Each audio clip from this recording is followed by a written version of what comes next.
Hello, good morning. स्वागत है सभी का इंस्टा लाइव में। लव मैटर्स के Insta live Sunday with specialist के साथ हमारे साथ आज डॉक्टर आशीष अरोड़ा जुड़ने वाले हैं, जिनके बारे में हमने इस पूरे हफ्ते आप लोगों को स्टोरीज पे बताया था। और आज हम बहुत सारे सवालों की चर्चा करने वाले हैं जो आप लोगों ने हमें भेजे थे।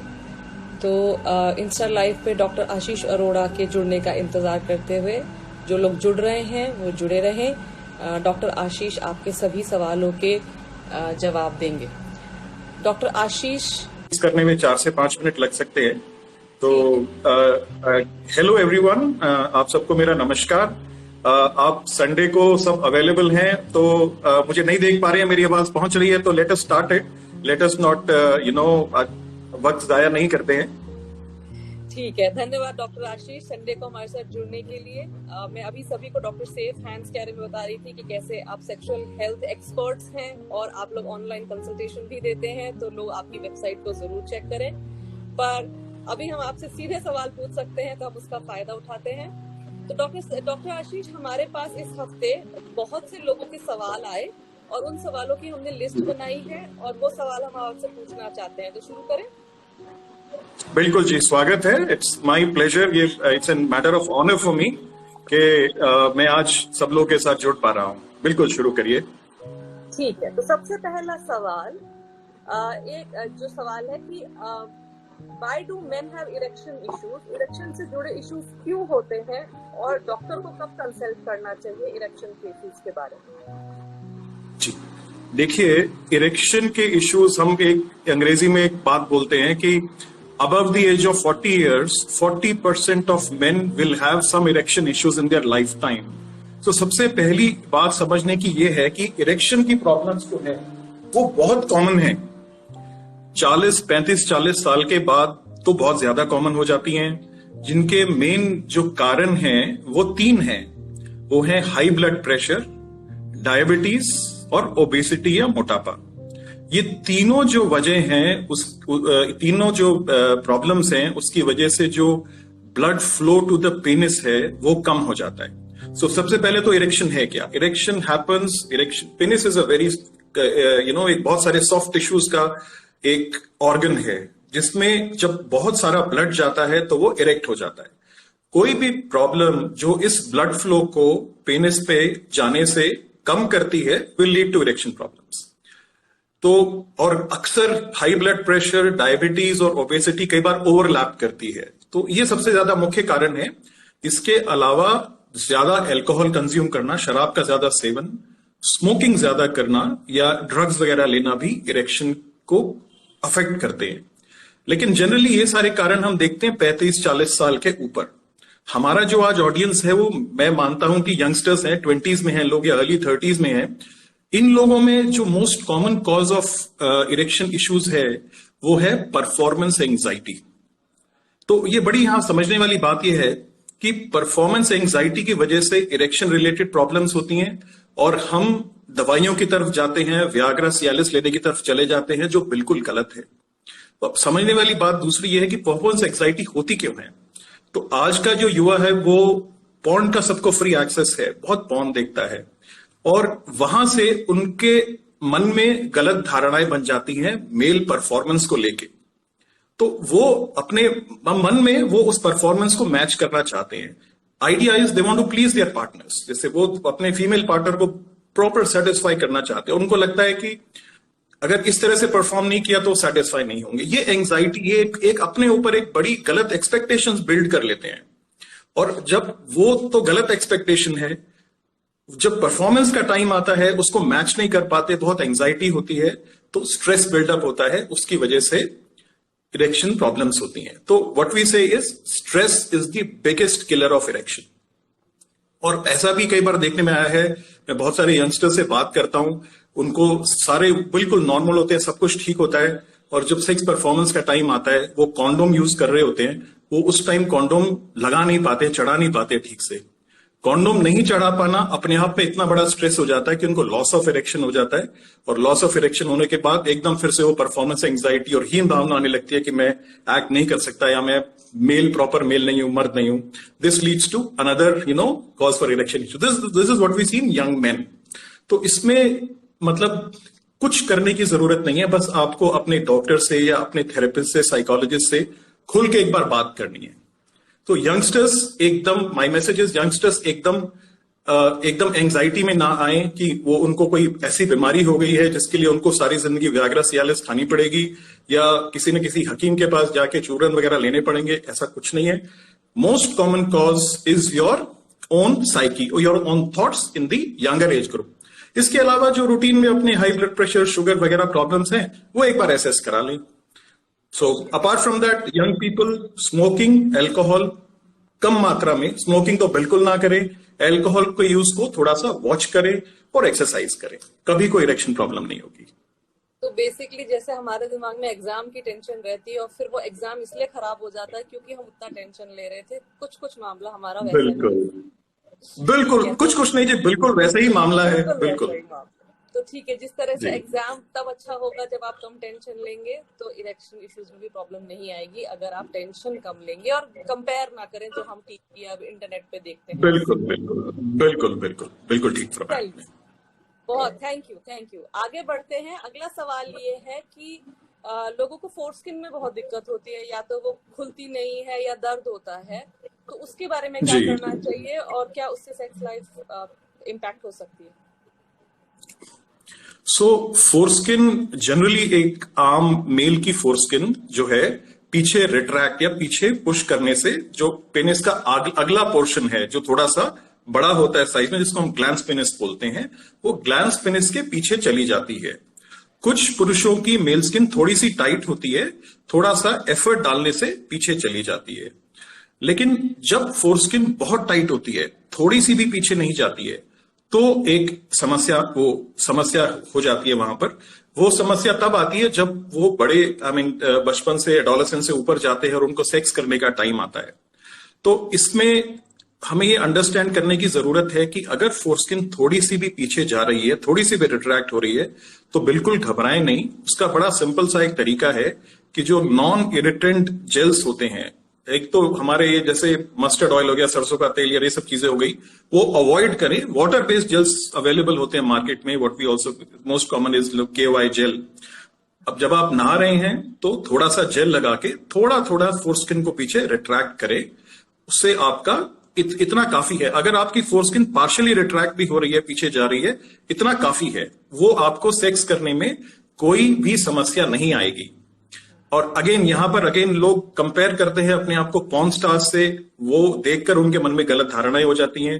तो कोई उसमें घबराने की बात नहीं है. प्रॉब्लम तब है जब आप कोई मेल सेक्स करने जा रहा है और उसको पेन हो रहा है at the time of sexual intercourse. वो अगर फोरस्किन बहुत टाइट है तो वहां पर समस्या है. उसको भी इलाज बहुत सिंपल है. उसका इलाज एक छोटा सी सर्जरी होती है जिसको हम सर्कमसिशन बोलते हैं, जिसमें फोरस्किन का अगला हिस्सा हम थोड़ा सा उसको एक्सरसाइज कर देते हैं, हटा देते हैं. उसके बाद आराम से पीछे रिट्रैक्ट हो सकता है foreskin. So the thumb rule is, अगर आपको सेक्सुअल इंटरकोर्स करते टाइम पेन हो रहा है स्किन को पीछे होने में, तो आपको डॉक्टर से बात करनी है. अगर आपकी फोरस्किन पार्शियली भी रिट्रैक्ट होती है और आपको कोई पेन नहीं हो रहा है सेक्सुअल इंटरकोर्स करने में, तो कोई समस्या नहीं है. आप बिल्कुल परेशान ना हो. तो दो तरीके हैं. एक तो आप लुब्रिकेंट का इस्तेमाल कर सकते हैं, दूसरा अगर बहुत दिक्कत है तो आप डॉक्टर से बात करके वो सर्जरी करा सकते हैं. बिल्कुल. ठीक है, अगले सवाल की तरफ बढ़ते हैं. और उन्होंने बोला है कि इन्होंने किसी के साथ अनप्रोटेक्टेड सेक्स कर लिया वन नाइट और वो उनको जानते नहीं थे, तो क्या उनको STD STI होने का डर है, और अगर है तो उसके लिए वो क्या करें? जी, तो सबसे पहली बात, अगर आपका हाई रिस्क एक्सपोजर हुआ है किसी के साथ में जिनको आप जानते नहीं हैं और आपने प्रोटेक्शन यूज नहीं किया है, तो सबसे पहला खतरा तो आपको HIV का है. राइट. सो HIV का खतरा कितना है? An act of unprotected sex, अगर हम male to female vaginal sex की बात करें तो रिस्क 1 in 400 होता है. तो 1 in 400 चांस है कि आपको HIV हो सकता है अगर आपने हाई रिस्क एक्सपोजर किया है। तो इसमें अब आप सबसे पहले ये अंडरस्टैंड करें कि कोई ऐसा एक्ट हो जाता है तो घबराने की बिल्कुल भी बात नहीं है, बिकॉज आज की तारीख में मॉडर्न साइंस, मेडिकल साइंस ने इतनी तरक्की कर ली है कि हम लोग पोस्ट एक्सपोजर प्रोफाइलैक्सिस मेडिसिन देके वो रिस्क भी आपका 90 to 99% खत्म कर सकते हैं। सो पोस्ट एक्सपोजर प्रोफाइलैक्सिस एक ऐसी दवा है जो एक टैबलेट डेली खानी होती है 28 दिन के लिए, और अगर HIV इंफेक्शन हुआ है तो वो अबॉर्ट हो जाता है, HIV आपका वहीं पर रुक जाता है। यही सेम दवा है जो हम डॉक्टर्स को, नर्सेस को, हेल्थ स्टाफ को देते हैं अगर उन्हें नीडल स्टिक इंजुरीज, कोई ऐसे नीडल स्टिक इंजुरी या कट इंजुरीज हो जाती है किसी रिस्की पेशेंट को ट्रीट करने के दौरान। तो मैंने खुद ने मेरे पोस्ट एक्सपोजर प्रोफाइलैक्सिस लिया हुआ है। मुझे बहुत डीप नीडल स्टिक इंजुरी हुई थी इमरजेंसी में किसी अननोन पेशेंट के साथ, तो मैंने इमीडिएटली उसको स्टार्ट कर दिया था। तो सबसे पहले हमने HIV की बात करी, तो आप अपने नियरेस्ट डॉक्टर से सलाह लें, या आप इंटरनेट पे आजकल लोग अवेलेबल हैं, डॉक्टर सेफ हैंड्स भी अवेलेबल है, हम लोग भी हेल्प करते हैं प्रोवाइड कराने में पोस्ट एक्सपोजर प्रोफाइलैक्सिस लिए। अब बात आती है बाकी STIs की। सो बाकी STIs के लिए जितनी बैक्टीरियल STIs हैं उनको हम बहुत आराम से ट्रीट कर सकते हैं, कोई प्रॉब्लम नहीं है। अगर हो भी गया तो हम फिर वेट करते हैं कोई सिम्टम्स तो नहीं आ रहा है, मसलन कोई बहुत ज्यादा जलन यूरिन पास करने में या कोई रैशेस तो बिल्ड नहीं हो रहे हैं, क्योंकि अगर हम टेस्ट भी करेंगे तो हमें कम से कम 2 हफ्ते तो चाहिए कोई टेस्ट में पॉजिटिव रिपोर्ट आने के लिए। तो उसके बाद हम वेट एंड वॉच करते हैं। HIV के लिए हम पोस्ट एक्सपोजर प्रोफाइलैक्सिस स्टार्ट कर देते हैं, बाकी STDs के लिए हम वेट एंड वॉच करते हैं, और बाकी STDs बहुत आराम से ट्रीटेबल है, इवन हेपेटाइटिस C भी ट्रीटेबल है। और जहां तक हेपेटाइटिस B का सवाल है, आज की ज्यादातर युवा पीढ़ी को हेपेटाइटिस B का इंजेक्शन लगा हुआ है। मेरा बहुत स्ट्रांग मैसेज है, अगर आपको हेपेटाइटिस B का इंजेक्शन नहीं लगा हुआ है तो तुरंत उसको वैक्सीन जो है उसको तुरंत लगवा लें। अपने पेरेंट्स से पता करिए पहले लगा है नहीं लगा है, उसको तुरंत लगवा लें उसको। Thank you. तो सबसे इम्पोर्टेंट मैसेज जो मैं इसमें से निकाल रही हूँ कि अगर आपका ऐसा कुछ रिस्क हुआ है तो सबसे पहले डॉक्टर के पास जाएं, घबराएं नहीं, शर्म लिहाज या डर के मारे छुप कर नहीं बैठे, क्योंकि अगर एक खतरा हुआ भी है तो HIV का खतरा 90% तक कम किया जा सकता है और बाकी बीमारियां आसानी से दूर हो जाएगी। खतरा मत बढ़ाइए, फौरन डॉक्टर से मिलिए। बस उसमें एक और बात जो मैं कहना चाहूंगा, post exposure prophylaxis with in 72 hours, with in 3 days start करना होता है, उसको आप पोस्टपोन नहीं कर सकते हैं। और जितना जल्दी लें, अब विद इन 6 आवर्स जब हम ले लेते हैं तो जो उसका रिस्क है वो मतलब कवर 99% से ज्यादा हो जाता है। जितना जल्दी लेंगे उतना बेहतर है। ठीक है, तो सबसे इम्पोर्टेंट बात है फौरन डॉक्टर से कंसल्ट करें। ठीक है, बिल्कुल गुड। अगला सवाल जो हमारे पास आया था, ये सवाल लव मैटर्स में बहुत ज्यादा आता है कि पीनस साइज को लेके, कि पीनस साइज कैसे बढ़ाई जा सकती है, या कोई सर्जरी है इसके लिए, अगर वो सर्जरी है तो क्या वो करवानी चाहिए, तो उस पर अगर आप हमें कुछ सलाह दे सकते। ओके, सो ये प्रश्न जो है, आई थिंक जब से सिविलाइजेशन स्टार्ट हुआ है तब से ये सवाल पूछा जा रहा है, क्योंकि समहाउ मेल्स अपनी पेनिस साइज को अपनी मैस्कुलिनिटी से, अपनी मर्दानगी से कनेक्ट करते हैं। तो इसमें पहली बात, कोई नॉन सर्जिकल इंटरवेंशन ऐसा नहीं है जो पेनिस साइज को बढ़ा सके। और दूसरी बात, पेनिस साइज बढ़ाने के लिए सर्जिकल इंटरवेंशन कतई रिकमेंडेड नहीं है, बिल्कुल जरूरत नहीं है। मैं आपको उसका कारण बताता हूँ। रेयरेस्ट ऑफ रेयर केस में पेनिस के फॉर्मेशन में, ऑर्गन में कोई प्रॉब्लम है तो वहां प्रोसेसेस डाल के हम पेनिस साइज को ठीक कर सकते हैं, but 99.9% of the people will not need any surgery. उसका कारण क्या है? देखिए, जो नॉर्मल नॉन इरेक्ट या फ्लैसिड पेनिस होती है उसका साइज करीब 3 to 4 इंचेस होता है। जो इरेक्ट पेनिस है उसका साइज करीब 5 to 6 इंचेस होता है।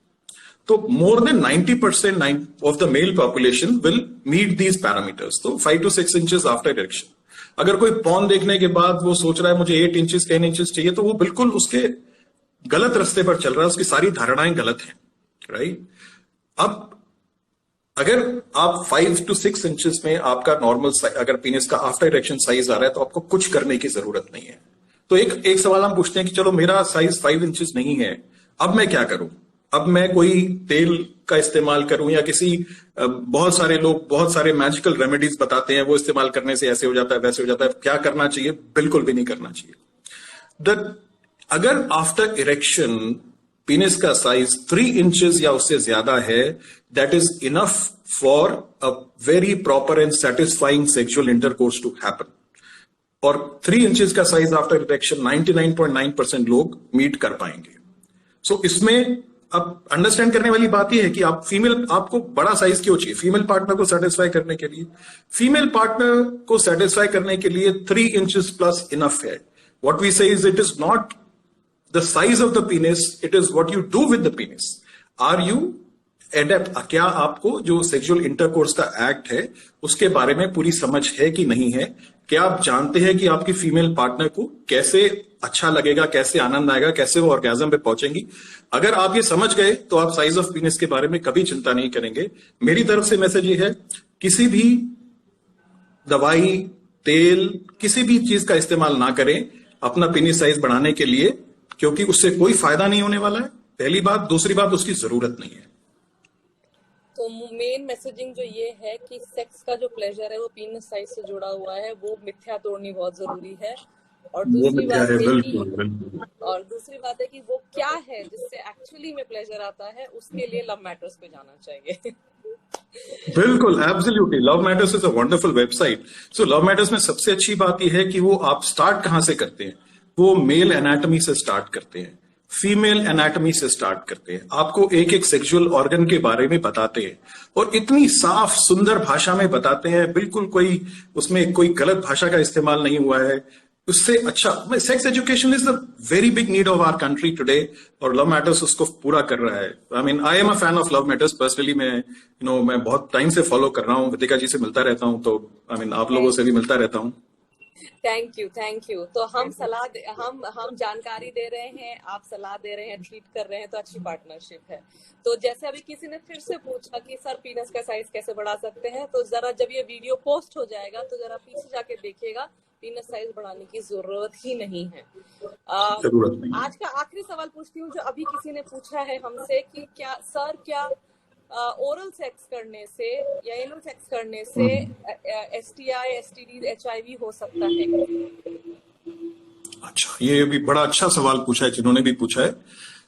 पहली बात, ओरल सेक्स करने से HIV होने का खतरा बहुत बहुत कम है. ये बात समझ लें. जो बाकी STIs हैं वो ओरल सेक्स से ट्रांसमिट हो सकते हैं, क्योंकि वहां पर आपका कांटेक्ट म्यूकस मेम्ब्रेन का सलाइवा के साथ में हो रहा है. सलाइवा जो है उसके अंदर HIV नहीं पाया जाता है, तो इसलिए HIV तो नहीं होगा, बाकी STIs हो सकते हैं. तो इसलिए अगला मतलब इसका निदान क्या है. निदान यह है कि ओरल सेक्स करते समय भी आप कॉन्डोम का इस्तेमाल करें. अगर एक फीमेल मेल पर ओरल सेक्स कर रहे हैं तो मेल को कॉन्डोम पहनना चाहिए. अगर एक मेल फीमेल पर ओरल सेक्स कर रहे हैं तो उनको एक डेंटल डैम करके एक चीज होती है, dental dam, which is just like a condom. एक शीट है लेटेक्स की, उसको आप वल्वा जो फीमेल के प्राइवेट पार्ट्स हैं उसके ऊपर आप लगा दीजिए और आप आराम से ओरल सेक्स कर सकते हैं. उससे हाइजीन का भी बहुत फैक्ट इंप्रूव हो जाता है और कोई बीमारी का रिस्क भी है वो बहुत कम हो जाता है. डेंटल डैम क्या है वो एक बार इंटरनेट पे जाके देखें, और उसको अलग से खरीदने की जरूरत नहीं होती. आपके पास जो सिंपल लेटेक्स कॉन्डोम है उसको कैंची से काट के आप आराम से डेंटल डैम बना सकते हैं. तो ये हुई ओरल सेक्स की बात. अब इसमें एक मेरा फॉलो अप क्वेश्चन है डॉक्टर आशीष, ओरल सेक्स पे, कि अगर ओरल सेक्स करने के बाद फटाफट ब्रश कर लिया, कुल्ला कर लिया, माउथ वॉश कर लिया, तो क्या उसके बाद भी खतरा रहेगा STI, STD का? देखिए, आप उसको ये सब करके आप खतरे को रिड्यूस कर सकते हैं, लेकिन आप उसको एलिमिनेट नहीं कर सकते हैं. अगर आपका पार्टनर इन्फेक्टेड है और उसके सेक्रीशन से आप एक्सपोज हुए हैं तो STI होने का खतरा बहुत ज्यादा है. ओके, ठीक है. अब आप एनल सेक्स. अब एनल सेक्स काफी हाई रिस्क एक्टिविटी माना जाता है, बिकॉज एनल सेक्स में जो एबरेशंस हैं, अगर आपने अनप्रोटेक्टेड एनल सेक्स किया तो जो फ्रिक्शन की वजह से छोटे छोटे एबरेशंस होते हैं, उससे जो 2 म्यूकस मेम्ब्रेन्स हैं, for instance male to female anal sex, male के पेनिस का म्यूकस मेम्ब्रेन फीमेल के एनल कैविटी के म्यूकस मेम्ब्रेन से बहुत रगड़ खा रहा है, फ्रिक्शन हो रहा है, वहां पर इंजुरीज होती हैं. इसीलिए एनल सेक्स से HIV का रिस्क सबसे ज्यादा है. इसी तरीके से एनल सेक्स से बाकी STIs का रिस्क भी सबसे ज्यादा है. तो एनल सेक्स अगर करते हैं तो हमेशा जो है 2 चीजें याद रखें कि कॉन्डोम का इस्तेमाल तो करना ही करना है, और दूसरी बात, use a lot of lubrication. बिना ल्यूब्रिकेशन के एनल सेक्स नहीं करना चाहिए बिल्कुल भी। Okay okay, thank you doctor. एक और सवाल आया है हमारे सामने अभी कि जिन लोगों को अर्ली इजैकुलेशन या अर्ली डिस्चार्ज हो जाता है वो क्यों होता है, आप इस बारे में क्या कर सकते हैं? देखिए, अर्ली डिस्चार्ज जो है अगेन परफॉर्मेंस एंजाइटी से कहीं ना कहीं रिलेटेड है। तो एक बार आप परफॉर्मेंस अर्ली एंजाइटी को भी डिस्चार्ज, थोड़ा डिफाइन कर देंगे डॉक्टर आशीष? परफॉर्मेंस एंजाइटी को थोड़ा डिफाइन कर दें, क्या है ये परफॉर्मेंस? परफॉर्मेंस एंजाइटी ये है कि मेरे मन में कोई धारणा है, मन में मेरे कुछ सोचा हुआ है कि सेक्स एक्ट ऐसे होना चाहिए, कि मैंने कहीं पढ़ा या मेरे दोस्त से सुना कि यार मैं तो अपनी गर्लफ्रेंड के साथ 15-20 मिनट तक सेक्स कर पाता हूं, या मैंने पॉर्न मूवी में देख लिया कि देखो कंटिन्यूअसली अलग अलग पोजीशंस में सेक्स कर रहे हैं, तो मन में आ जाता है कि ये एडिक्वेट परफॉर्मेंस है। फिर आप उसको सोचते हैं कि मैं मीट कर पाऊंगा नहीं कर पाऊंगा। आप फिर जब ये सोचते हैं तो आपको स्ट्रेस होता है, क्योंकि वो जो पॉर्न मूवीज हैं वो तो बिल्कुल अलग चीज है, वो तो बहुत सारे कैमरा ट्रिक्स और पता नहीं क्या क्या यूज करके बनी है, वो रियलिटी नहीं है। अब जो रियलिटी नहीं है आप उसको मैच करने की कोशिश करते हैं, आप समझ जाते हैं कि आप मैच नहीं कर पाएंगे, वहीं स्ट्रेस आना स्टार्ट हो जाता है। तो ये परफॉर्मेंस एंजाइटी है। So early discharge again is a result of stress, right? अब इसमें अर्ली डिस्चार्ज को रोकने के लिए कुछ बेसिक सी टेक्निक्स हैं, तो 3-4 टेक्निक्स मैं आपको बताऊंगा। सो पहली सबसे इंपॉर्टेंट ये है कि अगर मेल के हम बारे में बात करें, अर्ली डिस्चार्ज तो मेल के कॉन्टेक्स्ट में होगा, कि फोर प्ले, काफी समय फोर प्ले पर स्पेंड करें। जो सबसे बड़ी गलत धारणा है यूथ में, वो सेक्स को सिर्फ एक्ट ऑफ पेनिट्रेशन जो है उसको सेक्स मानते हैं। ये ऐसा बिल्कुल नहीं है। Hello, am I audible? Yes yes doctor. Okay, so act of penetration sex है ऐसा समझना सोचना बिल्कुल गलत है। पहले जो सेक्स का एक्ट है, एक्ट ऑफ लव है, उसको समझे। It constitutes of 3 things, 3 phases. एक है फोर प्ले, एक है एक्चुअल इंटरकोर्स और एक है आफ्टर प्ले। ये तीनों मिलाकर आपका सेक्स टाइम कंस्टिट्यूट करते हैं, राइट? तो अब इसमें क्या है कि जो अंडरस्टैंड करें कि जो मेल है वो बहुत जल्दी एक्साइट हो जाता है, और मेल का ये अटेम्प्ट रहता है कि वो अपनी एजैकुलेशन को डिले करे, और फीमेल जो है उनका एग्जैक्टली ऑपोजिट रहता है, वो बहुत स्लो उनका बिल्डअप होता है टुवर्ड्स ऑर्गेज्म। सो जब एक मेल और फीमेल सेक्स करते हैं, मेल रोकना चाहता है ऑर्गेज्म को, फीमेल उसकी तरफ जाना चाहती है, राइट? तो अब क्या होता है कि for instance on a scale of 1 to 10, एक मेल बहुत एक्साइटेड है, उसका लेवल 5 to 6 है, और उनकी फीमेल पार्टनर का अभी एक्साइटमेंट का लेवल 2 to 3 के लेवल पर ही है, और वो सेक्सुअल इंटरकोर्स में पहुंच जाते हैं। मेल इमीडिएटली इजैकुलेट कर देते हैं, फीमेल डिससैटिस्फाइड रह जाती है। अब सवाल आता है कि इसलिए फिर मेल बोलता है कि मैं अपने पार्टनर को सेटिस्फाई नहीं कर पा रहा हूं, तो मेरा सेक्स टाइम बढ़ाओ, राइट? अब इसका जवाब ये है कि आप फोर प्ले पे ज्यादा टाइम दें, ताकि आपकी फीमेल पार्टनर जो है उनका भी एक्साइटमेंट का लेवल अच्छा हो when you do the act of penetration, and when you do that आप दोनों क्लाइमैक्स करेंगे और सेक्स टाइम का सवाल नहीं आएगा। अल्टीमेटली आपके पार्टनर सेटिस्फाई होंगे। So one answer is four play. Second is some basic techniques like start and stop technique. What does that mean?